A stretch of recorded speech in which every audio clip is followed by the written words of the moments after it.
All of these actions are to keep you fighting within the system with each other. And the only way out is Bitcoin. But I can tell you, because I'm investing in it, it's coming, and it's coming fast.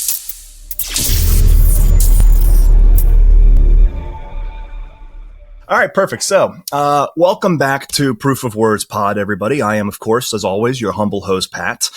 Today with me, we have Jeff Booth of Ego Death Capital. Jeff, if you would be so kind as to introduce yourself and what on earth Ego Death is. How do I introduce you? I'm an entrepreneur who wrote a book called The Price of Tomorrow that explains kind of the transition we're in from a macro sense, what the world is going through right now. And through my journey to understand that and then create a way to actually help accelerate it, I co-founded a venture capital company called Ego Death Capital that invests in Bitcoin companies or Bitcoin layer 2 and 3 solutions. So tell me, before we jump into the Bitcoin and maybe some of the companies that you're invested in, tell me a little bit more about this book that you've written. What is the current situation that the world is finding itself in right now? Yeah, the natural state of the market, of the free market, is deflation. And you know how you just nodded your head, and everybody nods their head when I say that, and it makes perfect sense. So it makes sense, but I'm really interested to hear why that is the case, because what the experts always tell us is the exact opposite. The natural state of the market is inflation, right? Yeah. So that's why this is such a hard thing for people to wrap their heads around. They have to unlearn what they always thought they knew. And then they don't even want to look in economics because they're scared to look in economics because the smart people are in economics. And the truth is most of economics is a lie to be able to hide what I just said. So the natural state of the market is deflation, and you should know this really easily because you only use things that give you more value, and entrepreneurs try to solve that value. So how could it be that could increase prices? And so when you dig down and just think about yourself in that, we're using Riverside right now. We're using Riverside because it gives you more value than something else. If they increased their prices 10 times tomorrow, you would use something else. If Google increased their prices by $5 a click, you'd use something else. So through your actions, you search for more value, just like we all do. And that function means entrepreneurs that don't provide more value go broke. So that would naturally, if we didn't live in a monetary system that stole that productivity, would make all prices go lower over time. Essentially, the productivity that should flow to society in the form of lower prices through the free market would just happen naturally, and all people on the planet Earth would get richer by that. Because you could simplify economics to this. Prices fall to the marginal cost of production. We trade with each other all over the world. That's economics. So, I feel like I know the answer and where this is going, but what is inhibiting that? That just sounds so fundamentally self-evident, but why is the world why doesn't it work that way? And this is really important. If what we just talked about is fundamentally self-evident, is true from first principles, now we have to, and this is what I explored in the book, why isn't that happening? And why that isn't happening is if you could steal a little bit of the productivity from people on the planet, from either your nation or the entire planet, you would. If you said, I'm going to take 2%, and people wouldn't notice, and I'm going to accrue that 2%. And remember, it's not 2% from zero. It's 2% from the actual rate of deflation that should be in the market, the implied deflation. So if the implied deflation is 5% from the productivity increasing, it's a 7% theft per year. And it's a lot higher than 2%. And that's because we live in a credit-based system. And that credit-based system must continue to grow, and it must continue to grow forever. And when I say grow, it's not real growth. It's manufactured growth by manipulating money. And what ends up happening in the beginning stages. So when you say credit-based system, just to clarify here, we're not talking, I'm sure this is a part of the issue, but we're not necessarily talking about credit cards. We're talking about the fact that the fiat money itself is credit. Yeah, the fiat money itself is credit. So we're talking about the entire system. And nobody asked what is money, right? Mm-hmm. What is money? So money right now is a credit instrument, and it's made up of a credit of more and more liabilities all the time. And those liabilities now, when I wrote my book, kind of going through my book, what I realized is if what I was saying was true, as technology was accelerating, there must be something on the other side of the ledger in the credit-based system that showed what I was explaining. And then in the preceding 20 years, so from 2000 to 2019, we increased debt on this planet by 185 trillion to increase GDP by 46 trillion in 20 years. So debt, and at that time, the total debt was about 250 trillion. So there it was, right? It was sitting there. The debt was exploding and increasing to try to offset the technology that should be bringing productivity and prices lower to everybody on the planet. Debt was exploding. But that wasn't the worst part. And I knew this because if you realize that technology would move faster and faster, then you realized that debt would as well. And so 4 years later, after my book, besides the unfunded liabilities, debt is 400 trillion. And so we've increased it now another 150 trillion in 4 years this time.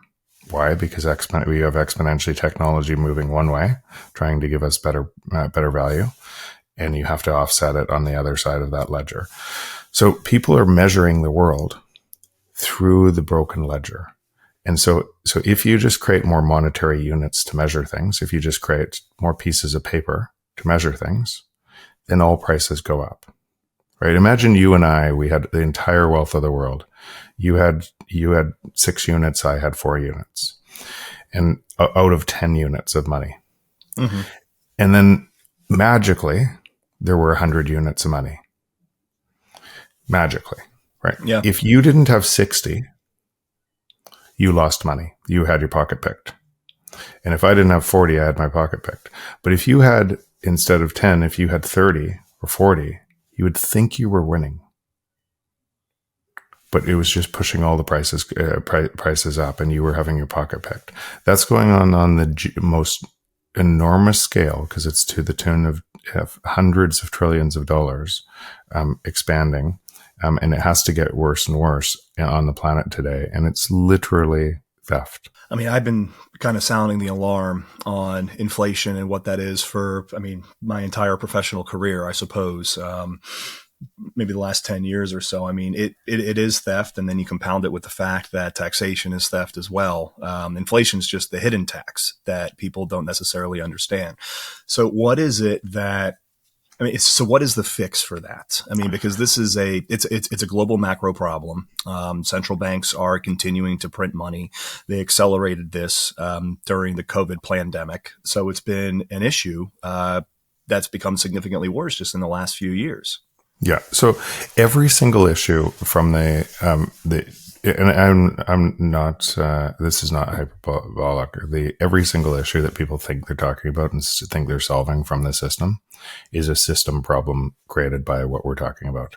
Mm-hmm. When people get on either side of climate change, you can't solve climate change from a system that if they believe in climate change, from a system that has to grow forever on a finite planet by manipulating money.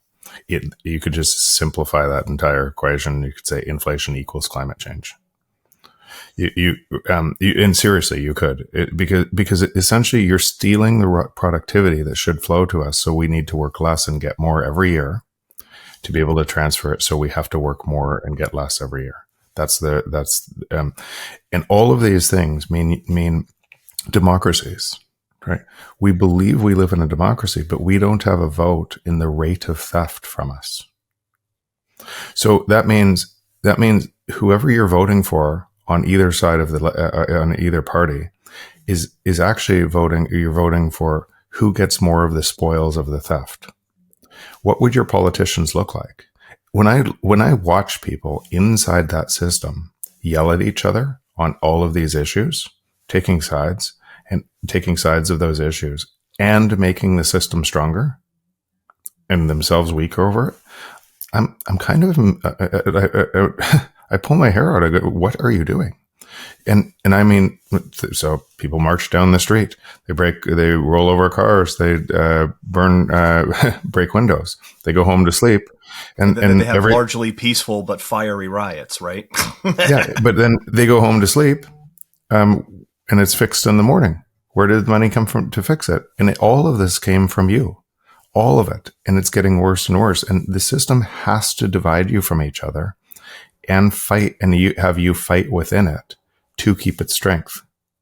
That's the point. So all of these actions that people, even when you said pandemic, and I know there's both sides of this. Some people are on this side. It wasn't planned. Some people are on this. All of these actions are to keep you fighting within the system with each other, because if you're there, then that system gets stronger. And the only way out, the only thing on this planet that it has no counterparty risk to that system is Bitcoin. So maybe if you could elaborate on that a little bit more there. Why? Because whenever I'm talking with just my friends, like kids that I grew up with, that they're financially successful in their own rights. And I've been telling them, as long as I've been in crypto for 7-8 years now, just buy Bitcoin. You have to own it. I mean, even if you don't understand it necessarily, I mean, you should do your own research. You should get a view on it. But even if idiots like me end up being right, 1% chance maybe that happens, you should just have 1% of your wealth in Bitcoin. But one of the biggest naysays against it is that, well, government can just shut it down at any time, right? So why is that not the case? Why is it that Bitcoin doesn't have that counterparty risk to the system that you just described? Yeah. So we're going to go pretty deep on this, or try to take this in layers, but I would recommend anybody that's starting this, go to my website, jeffbooth.ca. There's 2 articles. One called The Greatest Game, which explores money and what's going to happen in the system on both sides of this. These are free articles. You could read them. The Greatest Game was written 4 years ago. You could see exactly the predictions I'm talking about, where we are in the cycle on both, on the existing system and Bitcoin. And you could see for yourself, is what Jeff's saying accurate? Okay. Then then go to finding signal in the noisy world, and you can go way deeper on why Bitcoin is the only thing. And when you said crypto or blockchain or anything, these are all scams. Why Bitcoin is the only thing that can protect that, and that tackles those issues from a first principle standpoint, so people can spend some time on them and refer to them over and over again, because it's such a hard thing to understand. So now think about your question. Think about what your friends are saying when they say governments are going to shut it down. What they're saying is, I'm inside the jail cell and I'm scared of the jailer, right? I'm not going to get out of the jail cell. I'm going to let them financially repress me, and I'm going to stay here because of fear. And most of those people who are yelling at the system, making it stronger, and they know it, are too scared just to even look at Bitcoin on why that might be separate. So think about first what you're saying when you're saying governments are going to shut it down. Effectively, that they haven't been able to in 14 years. And you can imagine how much power comes from this broken system, this corrupt system based on theft. And no one can shut it down. Should tell you something, that all of your fears from the existing system are caused by it. And it should be giving you a megaphone to get out fast. But in doing that work. So, okay, now at a high level, in why Bitcoin. So Bitcoin is an open, decentralized, and secure protocol. It's bounded by energy and creates energy abundance by its very existence. So that's what it is. And so the energy protecting it, which is all over the world, measured in a staggering amount of energy protecting it, it's just a time chain that every 10 minutes that another block gets released into that. And it's protected by mining, and it's protected by nodes like mine that know the risk of know the importance of decentralization and security for the world. It's an insight that we've never had before. So it's a discovery, just decentralized and security together, that all of our history books, all of our priors have never seen. Mm-hmm. Gold could get centralized and then revalued. Bitcoin can't be. And the network is protected by that. Gold can also be stolen from the masses. What was it, in the 70s, I believe? Yeah. Yeah, but that's what I mean. So why we used to go to war, why we have always gone to war, is what you'd have to do through this cycle is, because technology is always, or free market's always been deflationary. And so if you stole a little bit over time, it happened slower in the past because technology wasn't moving as fast. Then eventually you accumulated gold, or enough gold. And then if other people had gold, you had to take it back or revalue it. And so 1971, 1933, these are examples of, in the history, revaluing gold because it was centralized. You can't audit it every day. Nobody knows how much is in each vault, and you have to revalue it because, and then and typically when you do that, you go through this cycle. You have to turn people against each other inside your country. You have to divide them. And then you have to create a bigger enemy outside of your country to be able to convince your people to go to war with those people who are going to steal all the rights. And then when you finish that war, you start again and you say, this time we won't do it again. And it repeats, right? That's our entire history around money. That's what ends up happening. And Bitcoin changed that in the future, for going forward forever, because if it stays decentralized and secure, then it is repricing everything else. And that is not a guess. It is a fact.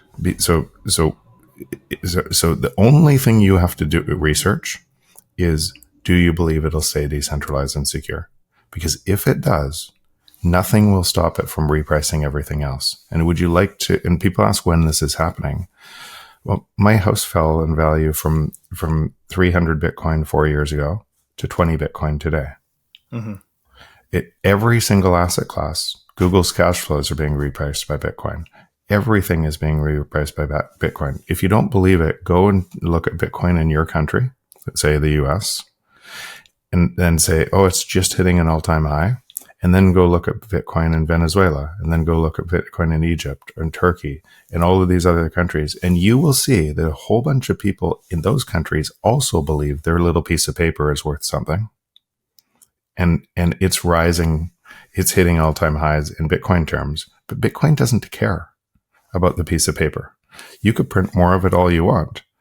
It's measuring the free market. So if you print more of the pieces of paper, it goes really high in those terms.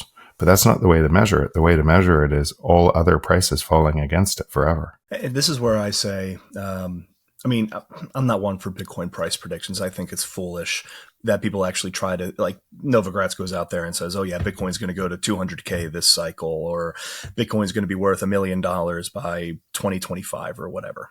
I just think it's wildly irresponsible for us to do that. I do believe that Bitcoin crosses 1 million over the course of the next decade. I think that's an inevitability. But whenever people ask me, what's your target price in Bitcoin? Bitcoin has a self-evident price of infinity. If we're talking in fiat value, it just is. Yeah. So that's important. And that's why when you say 1 million over the next decade, or 1 million over this year, or 500, all of these are nonsense because they're measuring Bitcoin from the system of insolvency. Remember, if there's $400 trillion of debt in the world today, and that $400 trillion would take at $1 a second paying it back would take 12,873,000 years. And that's that's without unfunded liabilities. That's just the debt that's known in the world. You already live in an insolvent system, mm-hmm. and you're using that insolvent system that has to become more insolvent to be able to price all of your things. It's insanity. So, and then people are scared to put 1% of their assets in Bitcoin. So if your ledger today The really simple way to look at it is divide your net worth by 900 trillion. That's the ledger that you live in. And you won't be able to do that ledger calculation on your iPhone because there's not enough zeros. It'll break your brain, right? So how much of a percentage of the overall ledger do you own today? Now do Bitcoin and divide that ledger by 21 million, because that's all the coins that are ever in existence, and that's today's value. Okay, so that's and then how much of the ledger to protect your purchasing power do you want in the new ledger? There's 2,650 billionaires in the world. There's 60 odd million millionaires. They all can't have a Bitcoin. So as more and more people start to understand what's happening here, and they move their time and they move their energy into the new system, the new system moves faster and faster. So this is a transition from a system that cannot work to a system that can. And the rules of the new system are unlike the existing rules of the existing system. The rules of the new system are completely opposite, meaning prices fall forever for everybody in it. So it's not just your purchasing power is increasing, right, by the existing state. It's also all prices falling to the marginal cost of production. Now, just play that forward. If we went forward 2 years, there won't be a $900 trillion ledger. There will be 1.5 or 2 quadrillion dollar ledger. Yeah. And you will believe, because prices will be a lot higher because manipulated money, and you will believe, oh, okay, now, right, you'll stay in that system, just like most of the people in Argentina stay in the system of their dollar, or Turkey. And we look at them and we go, oh, why didn't they see that coming when it's happening to you right now? I mean, I think it was Alex Gladstein. He wrote that book, Check Your Financial Privilege, right? Yeah, I wrote the forward to it. Oh, did you really? Yeah. Wonderful. I mean, and the whole premise of this book is that, if you live in the West, you don't really understand the suffering of inflation, just because it's been relatively mild over the last couple of years. Everyone knows that there's a 2 to 3% natural inflation rate, or I should say they know that there's this inflation rate. Let's just call it, let's just keep going, but just call it rate of theft. Yeah, so there's that 2% rate of theft. And as you said, the real rate, because the deflation rate should be 5%, the real rate of annual theft is more like 7%, even if you're maintaining the 2% real inflation rate, the rate of theft. I mean, that doesn't create suffering in the West the way that it has in emerging economies, the way that it has in Venezuela, in Argentina, in Turkey, right? And I mean, you don't ever go through a period of change unless there is max pain. What will it take from a max pain standpoint in the West for us to finally realize that this system is not working? I do think people are starting to wake up to this, just more so over the last 5 years or so. But what does max pain look like? What creates that sense of urgency? So I actually think that might not be the right question. And the reason I say that, there's max pain all over the earth right now because of this. So what's happening in the US, all that's happening is people are starting to notice today. But that has been going on for decades across the global South. Oh, definitely. And what that's saying is the US is actually being transferred the value from stealing more from all of the other countries. And so let's use the free market example of Democratic Republic of Congo. 70% of the cobalt for our batteries comes from there. And they make $2.50 an hour, I think, a day to be able to mine that cobalt in horrific conditions. And every time the prices rise, their currency gets revalued down, so prices stay. So what that means is we've created a system all over the world that extracts from people. It's actually like modern day slavery to protect this, and we get to export our inflation to them.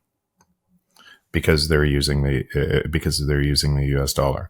And that's what Alex explained. And then the IMF creates a loan that can't be repaid and then goes and enforces a revaluation of the currency. And that's actually why these dictators are put into place, puppet dictators all over the world that are put into place. And if you lived in those conditions, wouldn't you want to get your family on a boat and go into the country that was stealing from you? So you can see all of the conditions all around the world are caused by this system, this broken system that is based on theft. And when I say rate of theft, that means the rate of theft needs to be higher and higher over time. And that extraction happens at a higher and higher rate over time. So what's happening now in the US is now it's coming to the US, and people within the US are starting to realize, wait, it's happening to us too, which it has to, and it has to get worse, but it has been going on for a long, long time. And like I said, it's already happening. So Bitcoin doesn't care where you are. It's open. It could care less. If you're the last person to get Bitcoin, what it means is you're going to have the least Bitcoin. But it's repricing the world and not the other way around. So I live in a world right now where my time is inside Bitcoin. And in that, I see abundance everywhere. And I really mean that. I mean, it's the most brilliant people I'm working with every day. It's connections all around the globe that are doing this, and it's expanding. It's interconnected, and it's expanding at a rate it's hard to even imagine if you're outside of it. I'll give you a business example from Ego Death. So we're investing in these companies, and we're investing in these companies that are building this faster. One of the companies we invested in August, or wrote the term sheet in August, was doing 50 million in trading volume. And it was slightly negative in profits because trading volume, 10 basis points. So it made 50,000 in income, slightly negative. And so we saw an opportunity in this company, and we loved the founders, and we were tracking them for a while, and we invested in them. They did 475 million in January. 6 months later, 475 million. Incredible. Now it's super profitable, but it collects Bitcoin on its balance sheet every day. Yesterday they did 125 million. Incredible. So now think of what that means. We're investing in companies right now that are like you being in Argentina in 2000 and being able to invest in Google and have the cash flows in US dollars versus Argentina pesos. Right? And the only thing that's different right now is we're doing that to Bitcoin. And so these companies are building balance sheets by providing value into Bitcoin of more and more Bitcoin, and the Bitcoin and the underlying asset of the balance sheet is increasing at an incredible rate. That's the transition we're in. And as more and more value is built on top of this layer, remember this layer, this decentralized and secure protocol is tied to energy. It's tied to physics. So it doesn't care what people that have a imaginary layer of what money's created cares about it. And so now, as more and more is built on top of it, you have a new peer-to-peer internet emerging that's so much more powerful than the original internet that bounds what we're doing right now on this Zoom call, on this Riverside call, is being rebuilt on this new peer-to-peer internet. I can't believe people can't see it. I think there's one of the reasons that people, I don't think, can see it is the media coverage of Bitcoin is largely just tied to its price. People just think of it as a purely speculative asset, and you can't blame them too much for that because that's the only things that they're fed by. I mean, frankly, they're propagandic media, right? Yep. Secondly, a lot of what you're discussing right now is very philosophical, very abstract, and people largely can't sit. I mean, you and I can sit and have this conversation forever because we think in those types of terms, but I don't think the average layperson has the ability to comprehend on that more abstract level. Maybe I'm selling the masses short, but generally speaking, I don't think that they can. And the third element of this is that everyone is just so comfortable in the system that they're currently in. And then, I mean, they're only really starting to now get uncomfortable in this system. But it might be that we're in a situation where, I mean, you throw a frog into water and it doesn't jump out until even as the water begins to boil. I mean, and I think that that's largely the best way. I mean, that's the analogy of what the masses are like right now. I don't think there's the masses like you look at it. I think there's every single person, and I think every single person can easily see this. When you talk about the masses like that, and I'm sorry to say that, you feed the same filter bubble that you're in, because it puts you above. And there isn't a person that I've met that has gone through the Bitcoin journey, including myself, that didn't find them surprised, and having to unlearn. And why I started Ego Death is I felt like a hypocrite because I was teaching this all over the world, and I had a hedge to the new system, and all my time I was on boards in the old system. And all my time was in the old system. And I just woke up one day and went, oh my God, I'm talking out my ass. I'm telling people to do something, and I'm making the existing system stronger with my actions because they're mostly in the existing system. And with that being a hypocrite, I had to resolve that conflict in me. And resolving the conflict in me allowed me to be able to move all my time to the new system, or most of my time to the new system, which accelerated and abundance, everything, because I was spending my time congruent with where I wanted the world to go. And it'd be easy for me to say that it didn't happen to me. I have always known, but it's not true. And then people that once they get it, they believe everybody else looks different. It's a one-to-one. This is a hard concept to get because it's so different from what we were living in. And so I don't think I've traveled all over the world. I've traveled to many of the places that Alex writes about. I'm good friends with some of those people, really good friends with these people all over the world. And what I've learned is this: 99.9% of the people on this planet, when you go a couple levels deeper, are just super beautiful people. 100%. They want the same things as us. And they're in these systems that they don't know how it works. So as you get to those people, anybody is capable of this, and it's just a matter of understanding what is the thing that allows you to look deeper so that you can see some of the things you've always been told might be wrong. That's the thing that cracks that. And then that journey down that rabbit hole, to where Bitcoin is, because it's so counterintuitive to the existing, what you're told today, is extraordinarily hard because you keep on learning. There's almost no end. So, I mean, my counter to that would be I've had these one-on-one conversations with friends of mine. I've had these conversations in group chats with investors, family offices, etc. And you can elaborate to these people, even on a one-on-one basis, very eloquently, like you have. You do it infinitely better than I ever think I could dream of. And you still get significant reluctance from accepting these truths just because that's not the world that we live in. That's not the world that they just don't see what that new world can and should look like. They're so entrapped by the existing one. So that's maybe what I refer to as the masses. They're just so reluctant. And I do think on an individual basis as well, not just collectively. Collectively, people are stupid. The individual is smart. But even on an individual basis, I think there is a general reluctance or resistance against that mentality. So what do we have to do to fight against that? What do we do to enlighten and open the minds? Because I'm not convinced anymore that just telling people do your own research is a viable path. So it's a viable path for a lot of people, but it's not a viable path for everyone. And that's why. Exactly. Yeah. And so I lived through the early technology days of the internet. Why I can see the exact same parallel is I lived through that.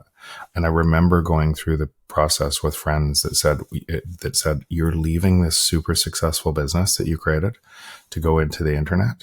I said, yes, I have to, because of where it's going. Because most people, we see protocols very rarely. We see companies, then we see technologies, then we see protocols very rarely.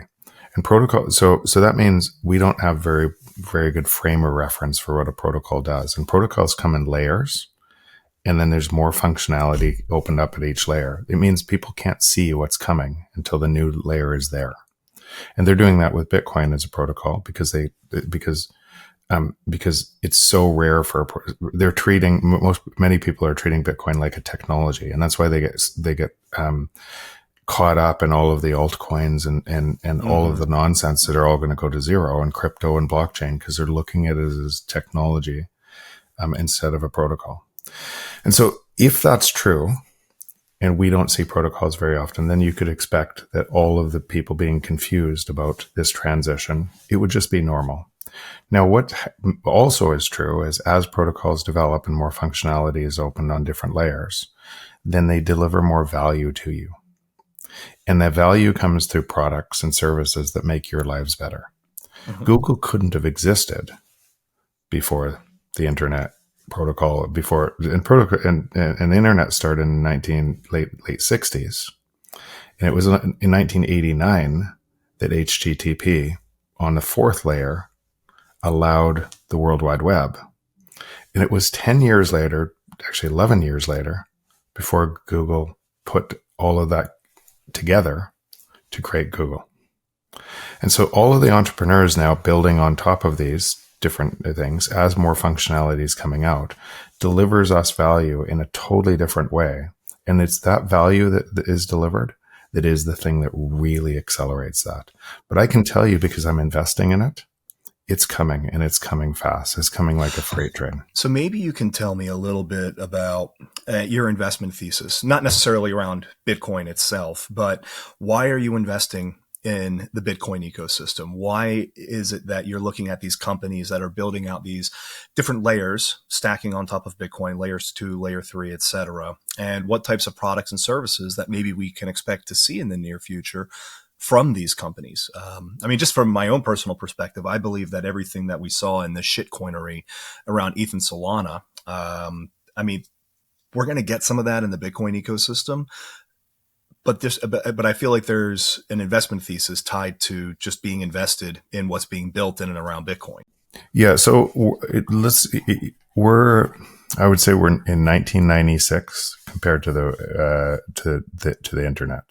Mm-hmm. The iPhone came out in 2007, Google 2000, right? Facebook, I think 2004. So think about where this 96 is. In 99, you had this hype cycle. That Just the Balls, I think, had $50 million in funding, and so much hype around all of this, and that hasn't happened yet. But Amazon was, I think, started in 94, 95, and so some of the winners in that early cycle then created everybody else copycats, and then a whole flushing. And then furthermore. Now, in this cycle, I'm not going to mention specific names, but if you think about your interaction with Bitcoin today and why that seems hard, or self-custodial seems hard, and it's confusing, those all become opportunities to solve and create and create for entrepreneurs a whole bunch of wealth by solving problems for others. So every problem you hear in Bitcoin is the other side of that is an opportunity to be able to solve that problem. Most of your listeners probably wouldn't have even used Lightning as a transaction medium, and if you use a Lightning wallet right now, you can transact for fractions of pennies to anybody anywhere in the world, and no one can stop that. So you have a Visa network, you have banking that says you can't spend this money, and that's getting worse and worse, and it's getting more and more costly to protect the existing system. And you have an alternate system, and Lightning Network in the last 2 years has grown 1,200%. It's growing faster than the rate of the internet, and it's built on top of Bitcoin. It requires no coin, it requires no token, no anything. You just use it natively to Bitcoin. And every 10 minutes, all of those transactions get put down into the Bitcoin base layer. So that's layer 2. And there's other layer 2s that are coming. But that is people are wondering, so they're saying Lightning can't scale. It is scaling. It is scaling right now. I use it every single day. And I move value across the world to people. And it rarely, if ever, has a hang up. So in regions of the world that I've been to, you have circular economies using this all the time. They're not using the existing system anymore. Mm-hmm. They're using this system. And most people in the US or Canada don't even know it exists. Fractions of pennies, immediate transfer, immediate final settlement of a bearer instrument. I think that just gets back again to the sense of urgency element. We in the West, we just don't have that max pain yet. So that creates the sense of urgency needed to adopt that new system. But I mean, yeah, you're seeing this in the global South everywhere. I mean, I think there's more remittances actually in Tether than there is in Bitcoin, just because, hey, that's a more stable instrument for a lot of these people. And Tether is, at least at this point, a little bit easier to access than Lightning Network is. But I think that we're going to see that change over the course of the coming year or two. You will see that change. And whether it takes a year or 2 years, Tether becomes centralized. And Tether, for Tether to continue acting, Tether will be probably, and I say this, it needs to be co-opted by the state. Because what it has to do, because Tether will be the number one buyer of U.S. treasuries. Yeah, it has been for some time almost. Exactly. But as Bitcoin accelerates in this new transition, then that gives the U.S. government more and more dollars through Tether. And so you could imagine that being coordinated. Whereas Lightning is outside of that system. Lightning is, and Bitcoin is outside of that system. So I realize why people believe that US dollar is more stable because they're measuring US dollar and Tether compared to their currency. But if you measure Bitcoin to Tether or Bitcoin to US dollars, you can see the same thing happening. It wouldn't be at an all-time high if it wasn't taking the value of the US dollar too. Exactly. I mean, I've always felt that the U.S. government should be embracing Tether. I mean, it should be their best friend. It should be. It probably is. They're just not saying it. There might be an element of truth to that. I'm not entirely sure, though. But, I mean, so Bitcoin's repricing everything. I agree with that sentiment. But when do we see a full Bitcoin economy? I mean, it exists to a certain extent today, but only between people like you and I. But is there a world where the Bitcoin denominated economy exists, or will it always continue to exist as a alternative, a very viable alternative, but an alternative to the system that we do have? So I'm asked this question all the time, and I actually smile at the question because virtually I'm already living in it. Right. And people are asking when it happens, and they think that the control system is controlling them while they stay locked in the cage. And the only thing that drives the time is people's actions. Mm. So the question to you, Pat, would be how much of your time each day is inside the existing system versus inside Bitcoin? And I suspect that 99% of it is in the existing system. And you're doing the same thing. I run a public company. Yeah. I'm trying to use the existing system to finagle Bitcoin's way into it, right? And I'm not saying that that's bad, but I'm just saying if you are so far ahead, kind of in this, and you're probably the same as I was 2.5 years ago, and finding, it's not just everybody else, it's me too. And as we move more of our time to the system we want to see emerge, it just emerges. We actually create the future. We don't wait for the future to be created. Through our actions every day, we create the future. I'll give you another example. So people are worried about the singularity, right? The day the robots come and take all the jobs. Tons of people are worried about it. And so what do? They invest in Google that has to remove labor faster to drive AI. Right, because if they invest in just cash or S&P broadly, they're going to lose money faster. Mm-hmm. So they invest in the AI companies, the Magnificent Seven, because if they don't, they lose money faster. So they trap their money inside the system. And then Google has to drive AI, remove labor, because if Google increase their prices, people wouldn't use it anymore. Find an alternative. Through our actions, we use the thing every day. We put our money in it to make it stronger. And then we say, what's going to happen when this happens that we're making stronger, right? Here's the good news. Bitcoin's repricing Google and their cash flows too.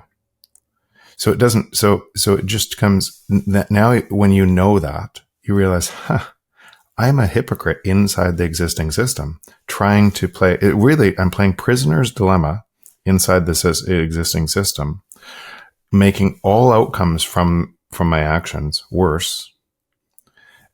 Trying to make more money, but which we all were, which I was too. And then by moving your time to the new system, you're repricing it all, right? You're playing a different game. You're playing a cooperative game. This is for people that don't know game theory. This is going to be a stretch, but the Nash Equilibrium moving from where it is now to moving where it is on Bitcoin is going to be so profound. People can't even realize what that means. And all you have to do, all anybody has to do is move because it's open. Nobody can stop you from moving. So the more time you put in it, the better outcomes for you and the better outcomes for everyone around you. I mean, I use that analogy all the time. The Nash Equilibrium is you have to accept Bitcoin. The only way that you can, and any move within the fiat system is just a unilateral move for your own self-benefit. The only way that you can arrive at the equilibrium is you have to embrace Bitcoin, and there's no ifs, ands, or buts about that. And what that means, though, for society is you're playing a different game. That game is based on cooperation. If the existing game is based on, this is hard to say to people playing that game. But if the existing game is extractive to people in the world, and you're talking inside that you're extracting more from somebody, you're playing a game that you think you're winning, but you're losing. In the new game, all of the rules are cooperation, and so think about that. Why, when you see this over and over, saw it through FTX, you saw it through Celsius, people try to play the fiat game on Bitcoin. And they get liquidated.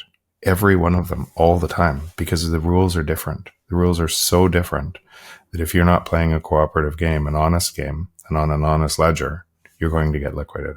I mean, this is what a lot of people don't understand. FTX, Celsius, all of that stuff happened, and politicians and the media will say it's because of Bitcoin, it's because of crypto.